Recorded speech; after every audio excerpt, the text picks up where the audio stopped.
The Florida Panthers finished the first half winning a tight game against the league's best Avalanche, and now it's a road-heavy second half.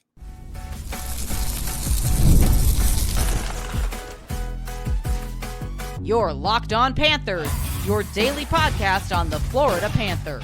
Part of the Locked On Podcast Network, your team every day.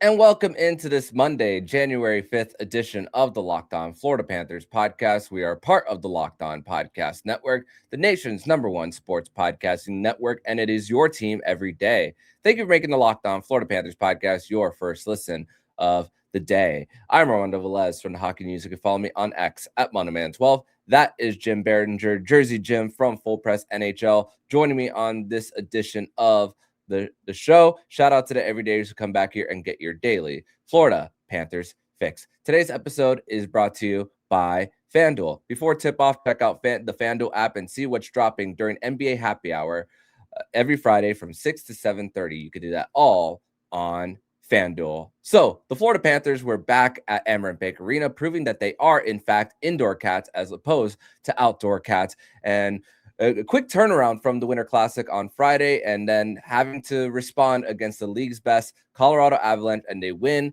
a tight game by a final score of 2-1 from sunrise to end the first half.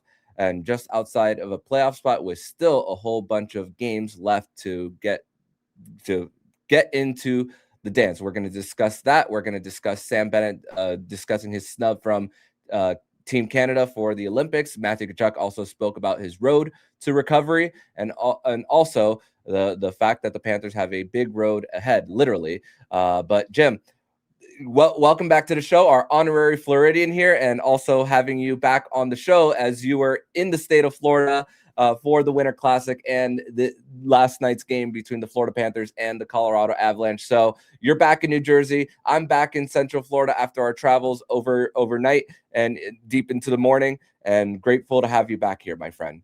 Yo, Armando, great to be here, guys. First of all, thanks for having me here. Glad to be back. Yeah, long day travel, back home, early morning flights, the early bird special. But it was worth it. Back down in Florida, getting the Rays, soaking in the Stadium Series for all the haters out there. Just go to one. It's a spectacle. It's an event. I've been to like 9 or 10 of these outdoor games now. It's the best. The spectacle, everything to me. I've heard from a lot of people who watched the game, said it was one of the best games they've seen because of the ice conditions, because of everything that the NHL does. So shout out to that. Grateful to the Florida Panthers for allowing me back into the building on Sunday night to see an Avalanche team who was red hot, had won 10 straight. And let's just say this. That was a playoff game that reminded me of old school Florida Panther hockey from last year when I won a cup, just to grind it out as a quote unquote, I think Aaron Ekblad said this, filthy game because it was a 2-1 filthy game. And it brought me back to the beginning of the year when I was there as well, when Paul Maurice said, hey, we're not going to shoot the lights out. We're not winning 7-3. The 2-1 games are the games we're going to win. And look, while no coach is ever pleased that you have all these injuries and you're not in a playoff spot, the fact that the way the Panthers have performed, what Paul Maurice has done with all the injuries, especially to the Seth Joneses, the Kolikovs, the Tkachuks, the Barkovs, to have this team in a position on the outside looking in at the halfway mark, he was very happy with the way his team has been playing. Yeah, no doubt. And regarding last night's performance for the Panthers, I mean, the Colorado Avalanche had 5 shots on goal in the first 3 minutes, and then the Panthers were really starting to turn it on. Like you mentioned, no Seth Jones for the Panthers, which is going to be a week-to-week injury. They're hoping to having him back right before the Olympic break. The Colorado Avalanche did not have Devon Toews in this game, who got hurt in the game before when they faced off against the Carolina Hurricanes in that Quebec Nordiques Hartford Whalers game that they had there. But, there was a lot of line shuffling. Donovan Zabrango came into the game. He played 12 minutes, 12 of those hard minutes, as Paul Maurice gave him a lot of credit. They were on the second end of a back-to-back. But for the Panthers there, for what they were doing, especially at the blue line, when Colorado, they're a very straight line type of team. Nathan MacKinnon is a straight line type of player, more so than Connor McDavid, which he's more of those. He's more of that guy who uses his edges to get around you. But the Panthers, I mean, especially Daniil Tarasov making a big save at the end against Nathan MacKinnon. He had 5 shots on goal. He was a man possessed, as he always is.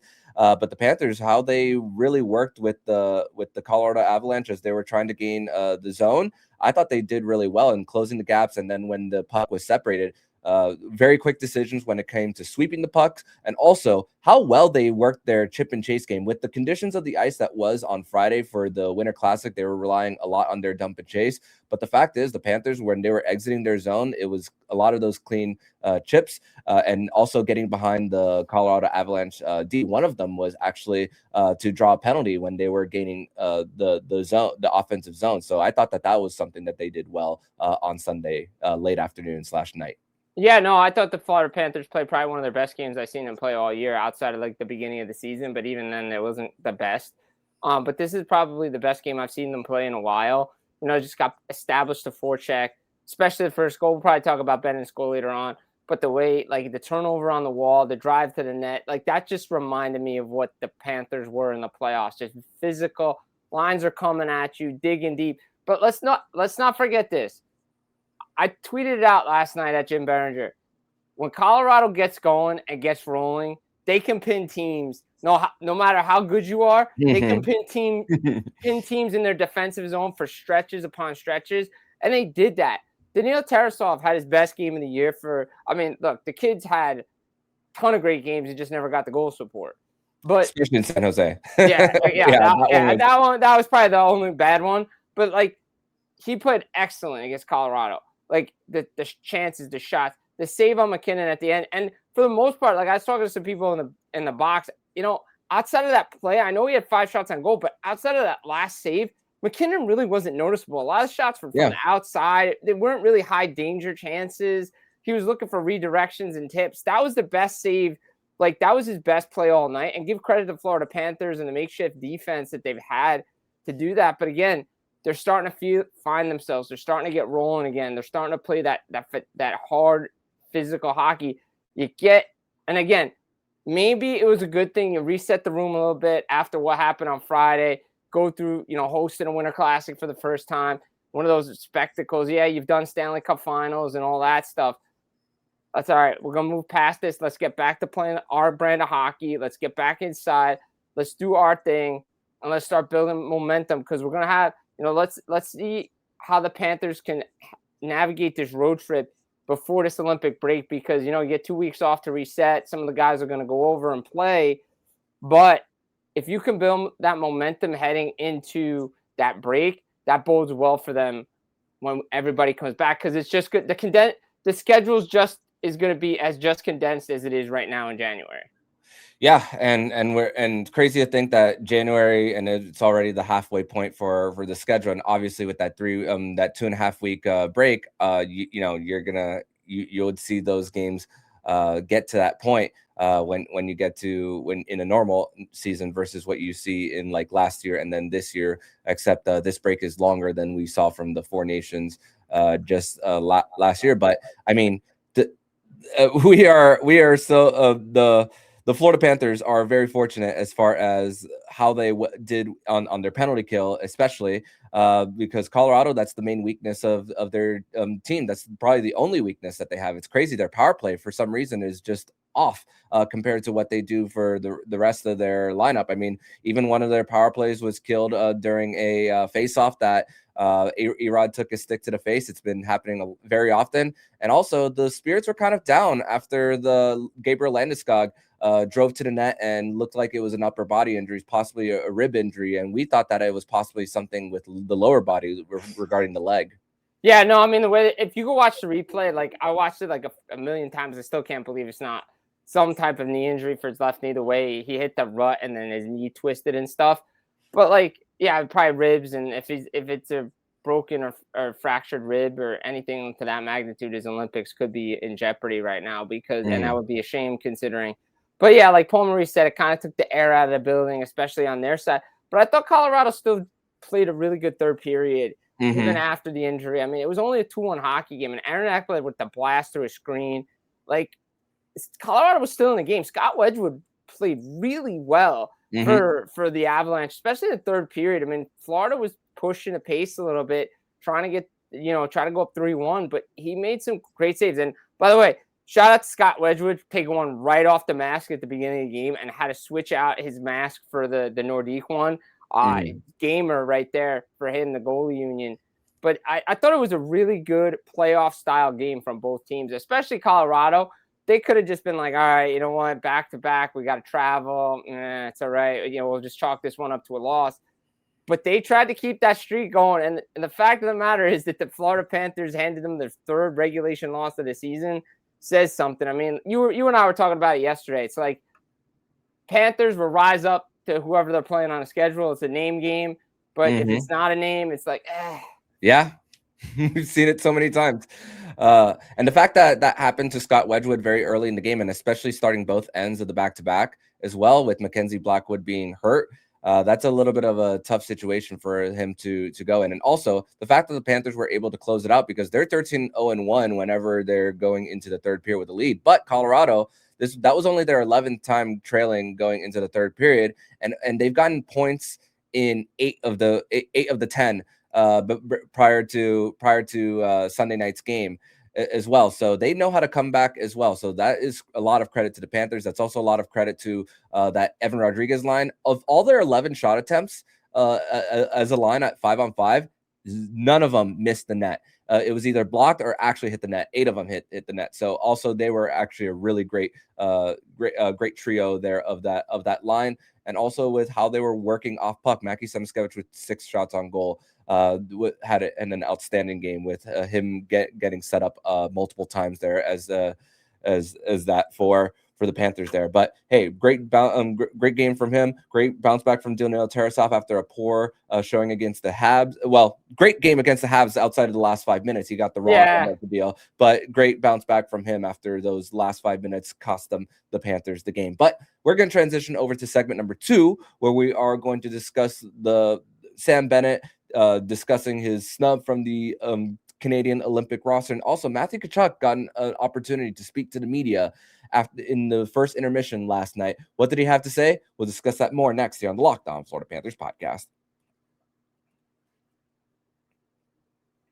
Today's episode is brought to you by FanDuel. And Fridays already feel different during the basketball season, and FanDuel is making it even better. Friday night before the game tips off are great for FanDuel. And Fridays from 6 to 7:30 Eastern have become appointment viewing with NBA Happy Hour. Opening the FanDuel app during Happy Hour always brings something new. It's easy to check weekly specials before tip-off and make a move prior to the window closing. The timing is perfect, right before the games, right before the weekend starts. It adds extra energy to Friday nights basketball without overthinking it. So before tip-off, check the FanDuel app and see what's dropping during NBA Happy Hour every Friday from 6 to 7:30. A little basketball, a little action, a whole lot of Friday night energy. That's NBA Happy Hour only on FanDuel, the official sports betting partner of the NBA.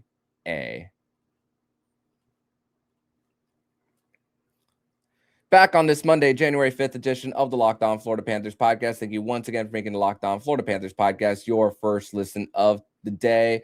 And make sure that you are also subscribing to our Locked On Everydayer Club.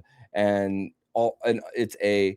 it's an ad-free audio feed for Locked On Florida Panthers listeners, compatible with Apple Podcasts, Spotify, and every other major podcast app. An invite to the Locked On Everydayer Club Discord server, which includes group chat just for listeners of the show. Tap the link in the show notes to learn more. Armando Velez here with Jim Biringer of Full Press Hockey, continuing this conversation from the Florida Panthers win last night against the Colorado Avalanche, 2-1 the final, as the Panthers finished the first half on a strong note. But the Florida Panthers had, as usual, they have their post-game availabilities, but they also had their an availability from Matthew Tkachuk during the first intermission. And it's funny because Tim Reynolds of the Associated Press spoke about forgiving Matthew Tkachuk on him fibbing how he actually felt, but we knew. We even knew right at the Four Nations. I even said it when he missed the last game that that Team USA played against Finland, saying Matthew Tkachuk's going to miss it, play the final, and then miss the rest of the regular season, just based on his inability to move there. Obviously played the Four Nations final, missed the rest of the regular season, and then had to get his minutes up to a what he was used to in the playoffs, but playing through a lot of pain, hurt to drive, but went through with it, and now he's one step closer, and he was in a non-contact sweater on Monday. But there is some encouraging news that he said he could play at the end of the road trip. But Paul Maurice also said that there's a chance that he could play in the first 4 blocks, first 4 games, one of these 4 games in this block during the road trip. He's going to be traveling as well with the team, so that is also a little bit of a morale boost. Just like how we saw Matthew Tkachuk skate with the guys during one of the practices during the Winter Classic. Yeah, but first off, to your first point, did he really play in the Four Nations final though? Like, he barely played. Like, he took like 2 shifts because I was at the game. Mm-hmm. Like, he took a couple shifts and didn't even play the rest of the game. Should have been Kyle Connor. Yeah, I mean, they Team USA pretty much played that last game shorthanded the entire game, 1 forward. But as Matthew Tkachuk said on Sunday, by the way, shout out to the Panthers for making him available. Like, injured players don't have to talk. They did. Nope.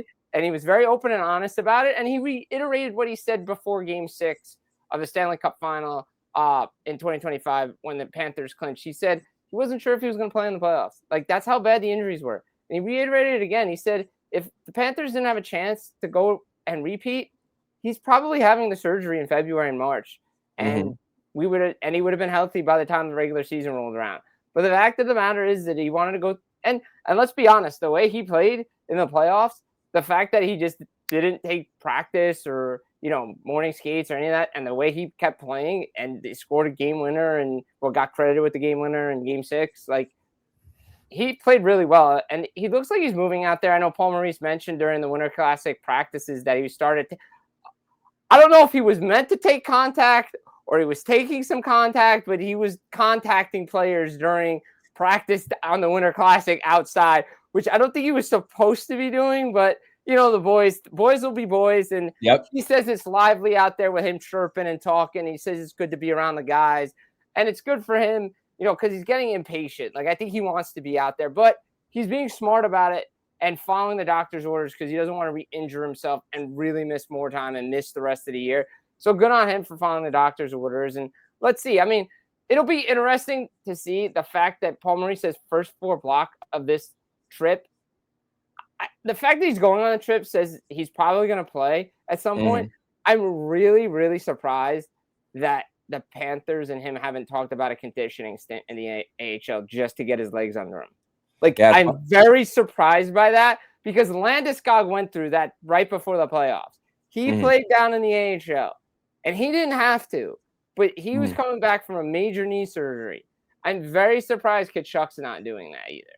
Yeah. Matthew did say that every box has been checked. He did joke around about Barkov did joke around about going to Savannah before the player strike there, but it ended up not happening. Also, Matthew Tkachuk did say that he would dance on the stage with the cup if Barkov did with Role Model, which I found that was hilarious. That was great. It was hysterical and a big FU to the people who hate on the Panthers for celebrating the cup. But hey, he only said he'd need only a couple of games before the Olympics, and he's going to get possibly a full 3 weeks of games before going there. So he'll need it just for the skating. The skating alone, he's going to need it, and the conditioning, he's going to need it. Like, he's not going to. I mean, he'll have an impact. The fact that he'll be on the ice, it's already an impact for the Panthers. But game wise, it's going to take him a lot of games to get back to the player he was in the playoffs, even despite all the injuries, right? Like, because he was playing actually at a really high level despite those injuries. Like, he really was. Yeah, and he's not the best skater neither. So it's like, hey, he's going to definitely want to get a few of those there. This is my opinion on the matter. I would not be surprised when he goes to – this is just me just throwing stuff out here. I've not talked to anybody about this. This is just me speculating about some things because I like to do that. Because my brain goes everywhere. For your audience that doesn't know this, I have a feeling, my gut tells me this, he'll follow his playoff schedule during the Olympics. Just play games. Don't even do any of the other stuff. Yeah, we'll see. And obviously, if that is requested to Mike Sullivan, Bill Guerin, and staff, which Bill Zito will be there, they'll follow suit with that. But another player that got to speak after the game, Sam Bennett. One of the questions I asked him was, how awesome is it to have Matthew Tkachuk back? He said, yeah, definitely. It's a boost to our locker room, always talking and everything. So I know that the players are excited, but he did also was asked the question about not being left off of the Olympic roster for Canada. And but this isn't the part where I want to crap on other players who have done well. It's a really stacked team to begin with when you're bringing, excuse me, Brandon Hagel, Bo Horvat, and everything. Despite what Florida Panther fans might think of him, but the start to Bennett's season is kind of the reason why he's left out of here. And let me pull up this stat for you. First 18 games for Sam Bennett, 5 points, 3 goals, 2 assists. And, that was the impression that was left for Doug Armstrong and John Cooper there. While the last 23 for Sam Bennett since November 27th onward, 11 goals, 15 assists, 26 total points, and he's currently on a 9-game point streak. So I hate that the point production is coming this late for him, but the early start for him is really what cost him. Yeah, it really was. I mean, look, I like the fact that he owned it. Like Clark Lee, everybody knows I'm a big college football guy. Clark Lee is the head coach of Vandy, and they asked him about the 12-team playoff and, if he felt his team deserved to be there. He's like, yeah, I mean, we deserve to be there, but we didn't win the games we were supposed to win, and that's what kept us out. Well, Sam Bennett's basically saying the same thing. He's like, look, if I could have played better, if it was on me, I didn't play better. That's ultimately what cost me the spot. And look, yeah, he's a Conn Smythe Trophy winner. Yeah, he was a big reason why the Panthers won the Cup last year. But you think about it, he played his way off of it, and other guys played their way on. And he's on, a new role and all that stuff. But if you really looked at it, he was invisible for the first 18 games. Like, he really was. And it shouldn't matter. It really shouldn't if you're bringing the best players. But again, Sam Bennett doesn't really have the best regular season numbers. That's his contract was based on performance in the playoffs and Four Nations and all that. We get that. However, it's Canada. Again, they make decisions. They wanted to bring other players, redundancy, whatever it is. But again, it's his play that cost him that. And it's an unfortunate thing, but he's grateful that he got to wear the Team Canada sweater last year. He was grateful to do what he's been doing in the league. And, you never know, right? I would imagine he's high on the reserve list for if there's an injury. And we've already seen guys get hurt. Tom Wilson's day-to-day, Bo Horvat's day-to-day. Like, there's guys that are – there's gonna probably be a chance for Sam Bennett to potentially be in Italy. I wouldn't be shocked by it. But he understands that it was on him. And that's good on the player for understanding that. He could have cried and complained and said, "Oh, it's on Matt. Like, why didn't manage it?" Like, no, he owned it. He said it was on him. My play was bad, and I didn't do enough. Yeah, very mature answer from Sam Bennett. And yeah, like you said, he is going to be on the short list of players who will be one of the first if the injuries do happen before the Olympics. The only difference between this one is once you are in the Olympic Village, when the Olympics start, you cannot change your lineup for your 25, and you could actually pull your reserves before right before the tournament starts. So still plenty of time, even though we don't wish injuries on anyone. But there is still that chance that Sam Bennett does eventually play on the team and makes the trip to Milano Cortina for the Olympics. So something to monitor. And if the games are even played there, like we still have to wait on that part of that. Like the ice, but big, like that's the big thing later in this week, right? Like I know, we're just talking Panthers here, but keep an eye on what's coming out of Italy at the end of this week, the next weekend, because test event. Not ready. It's not ready. Like, let's see what the ice conditions are. Let's see what the safety is, the health, because there is a lot of chatter behind the scenes about potentially having a different venue for the ice hockey event. Whew. And yeah, it's already going to be short. The neutral zone is going to be short by 3 or 4 feet as well. So that's going to be an interesting topic that we'll cover when we get to to mid-February. But we'll transition over to segment number 3, where the Panthers are now set to hit the road for the majority of the second half, and what they could take away from their previous road play here. We'll discuss that next here on the Locked On Florida Panthers podcast. Third and final segment here on this Monday, January 5th edition of the Locked On Florida Panthers podcast. Thank you once again for making the Locked On Florida Panthers podcast your first listen of the day. Armando Velez here with Jim Biringer, national writer for Full Press Hockey here, as he just made it back home to New Jersey after coming to Florida for the Winter Classic. And the Panthers will be playing 26 of their next 41 on the road.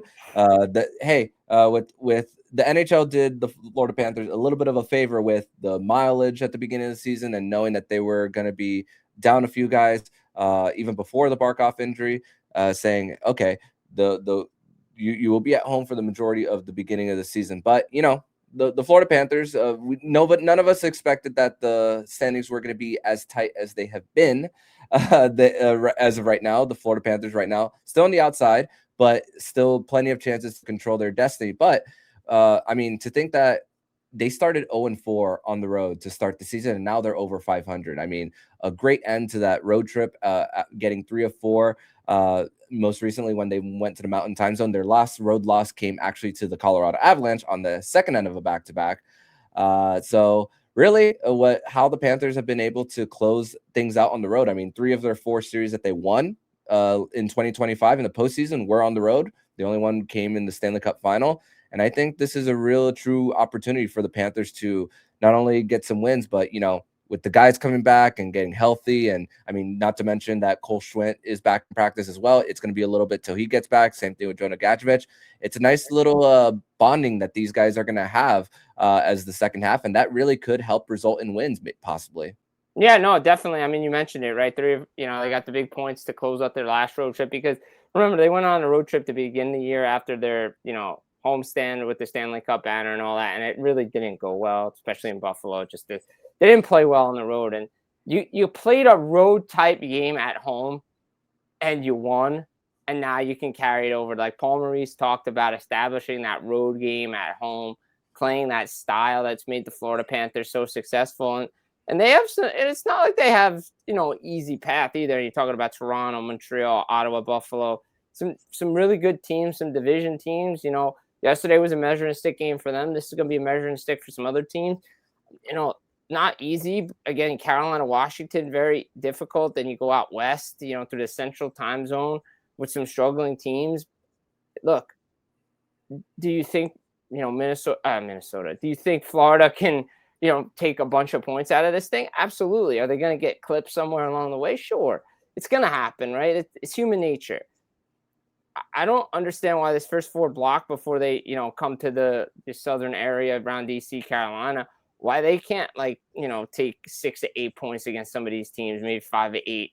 Like they're playing that type of hockey that could be anybody right now. The way you beat Colorado, you play that way against a lot of teams in the league, you're going to win. And they've beaten a handful of teams, this first part of the block here. Yeah, and right before the Olympic break, I'm seeing 3 sets of back-to-backs. Right before, which includes the game Boston and Tampa Bay. Right before that, which they'll wear their Winter Classic jerseys again on the 4th against the Boston Bruins. Which, by the way, shout out to the game presentation last night on working in the Winter Classic theme with it. So I thought that was impressive, being there in person last night.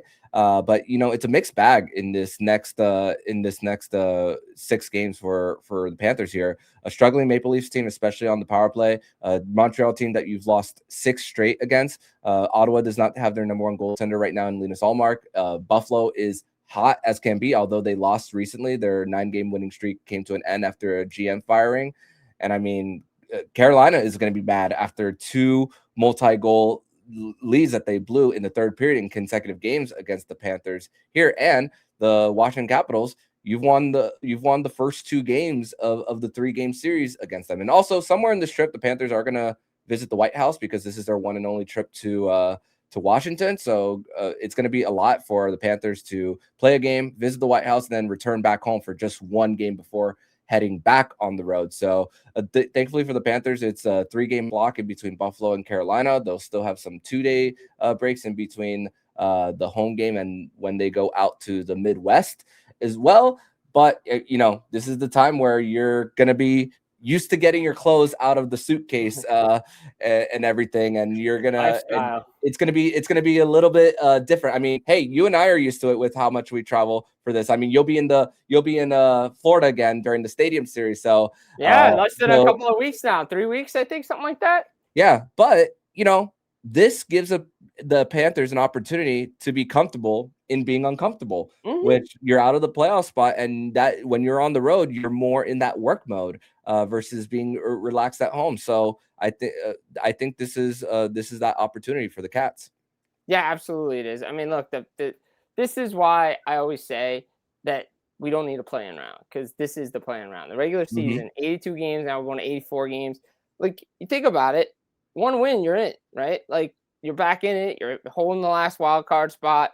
Heck, you're only, 5 points out of third in the division. Like, you put some wins together. You put a winning streak together here. In the position that they're in, they can find themselves top 3 in the division again. And who would have thought that with all the injuries and the depth and the adversity this team has gone through? And then, again, Aaron Ekblad said it. Paul Maurice has said it subtly. All these guys you talk to, right? Next man up mentality. Just keep playing our way. Stick to the process. Things like they're just playing as a team. They're having fun. They understand what's at stake. Like, they ain't mailing in this season. They know what's on the line here. Like, they get their guys back. This is a dangerous team to play against. Like, once Matthew Tkachuk's fully healthy, Barkov, even if he's 50% and 75% is still Barkov, right? The guy can still play D. Maybe he doesn't get the goal scoring that you want, but that's okay. You got a guy that can take faceoffs and all that stuff. This team is, and maybe who knows what kind of additions they make on the back end. Do they add some players, or is it just their own guys? Because Paul Maurice said it. He's like, we can make 6 trades and then we get all these guys back. Well, it's their own guys that they're getting back because they got like 7 guys, 8 guys out of the lineup. But they got to figure out where the money's coming from too, right? So, but again, it's a camaraderie thing, building together, putting things together as a team. And I think the fact that the injured guys have been skating together, having some fun, then they come together as a team and they're just interacting with everybody. You could see why there's such a tight bond with this Florida Panthers group. Yeah, and when you're a newcomer coming in, you don't want to mess with the chemistry. It's easier for those guys to follow along because it's a proven formula that has worked for this team. I'm very interested to see how the road power play goes for the Panthers without Seth Jones. I mean, the production on the road is cut in half than what they do at home. It's going around like 10% road power play percentage. So I'm interested to see about how that part of the Panthers game actually performs in this upcoming road trip. But hey, it starts Tuesday night. It's a nationally televised game on TNT in Toronto at 7:30. So definitely, they're definitely going to be on.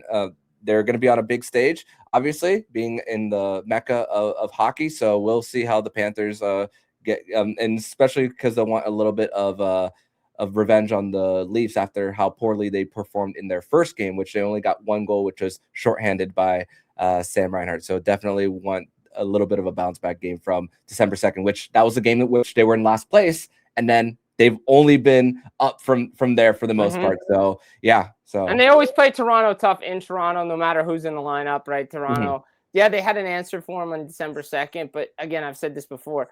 The Panthers give the Leafs trouble, the style of play, and you're coming off a big win against the Colorado team.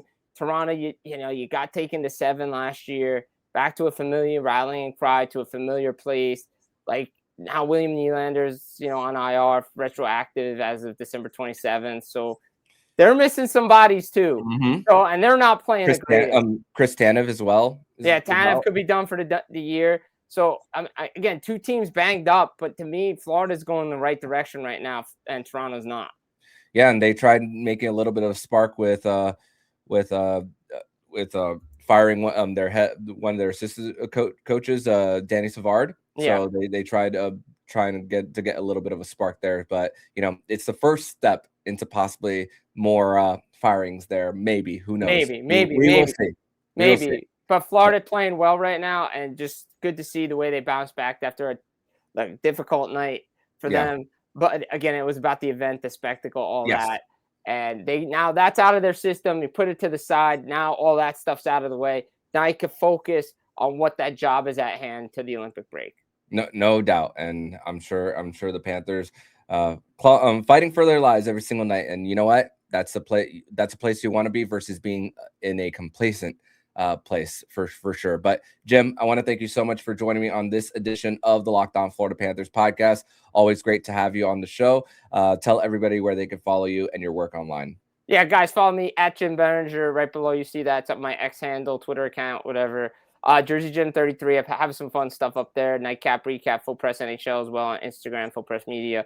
My Substack is Full Press Media, NHLrumors.com as well, part of the RG Media, and all multiple hits on TSN 690 in Montreal and Rob Peterson's show and the whole everywhere. Just everywhere. Kirk Signetti, Google me. I'm everywhere. All right, Jim, thank you so much, and hope to see you very soon. Bye, guys. Take care.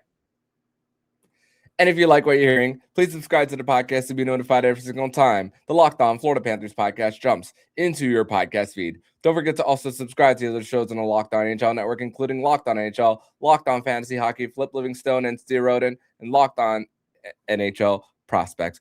Thank you once again for making the Locked On Florida Panthers podcast your first listen of the day. So I'm Armando Velez with Jim Biringer. And you've been listening to Locked On Florida Panthers podcast, part of Locked On Podcast Network. We're your team every day.